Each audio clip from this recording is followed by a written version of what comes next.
So inyo pong nakita at napanood itong sobrang daming tao na ngayon na nandito sa Thailand. So dito sa interview ni Atisa Manalo is halos hindi na siya marinig or hindi niya na marinig yung nag-i-interview sa kanya sa sobrang dami ng mga supporters mula sa iba't ibang bansa.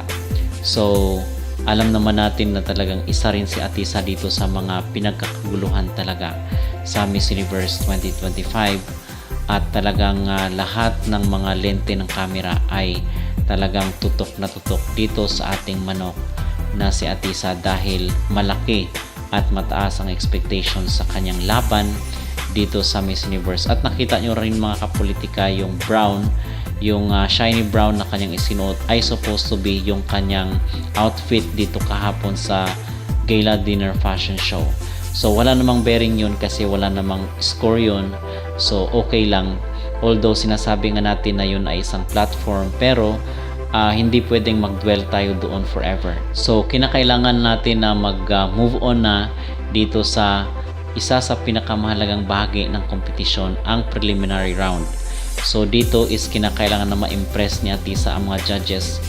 Kinakailangan na makumbinsin niya ang mga hurado na siya ang karapat-dapat na tawaging Miss Universe 2025. Kasi mga kapolitika, hindi natin alam baka dito is magkakaroon na sila ng top 10, top 5 at top 3.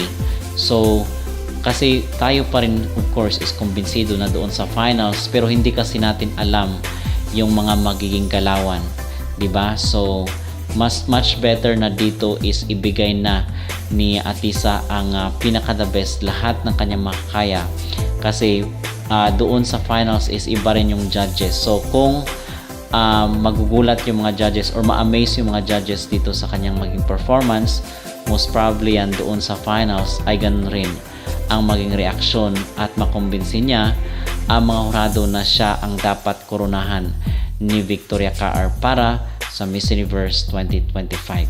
So yun mga kapolitika ang ating pinaka-last na update ngayon dito sa Miss Universe 2025 sa pamamagitan ng ating candidate na si Atisa Manalo.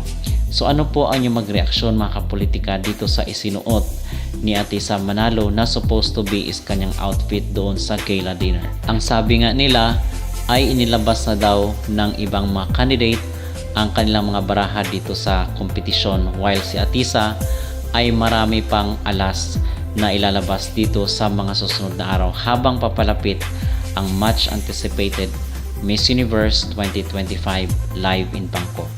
So ano ang inyong magreaksyon dito mga kapolitika sa isinuot? Supposed to be susuotin ni Atisa doon sa gala dinner. At kayo po ba ay very excited na dito sa magaganap na preliminary competition and most especially sa finals? Mag-comment down below at huwag kalimutang mag-like at mag-subscribe na rin kayo para updated kayo sa ating mga latest issue.